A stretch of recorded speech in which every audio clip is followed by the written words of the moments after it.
وقال الذين كفروا إن هذا إلا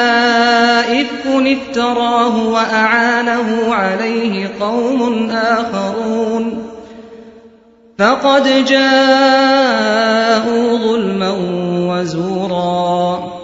وقالوا أساطير الأولين اكتتبها فهي تملى عليه بكرة وأصيلا قل أنزله الذي يعلم السر في السماوات والأرض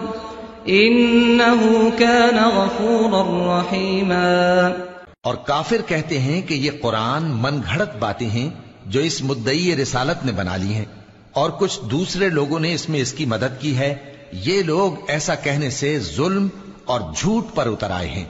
اور کہتے ہیں کہ یہ پہلے لوگوں کی کہانیاں ہیں جن کو اس نے جمع کر رکھا ہے، اور وہ صبح و شام اس کو لکھوائی جاتی ہیں۔ کہہ دو کہ اس کو اس نے اتارا ہے جو آسمانوں اور زمین کی پوشیدہ باتوں کو جانتا ہے، بے شک وہ بخشنے والا ہے، مہربان ہے۔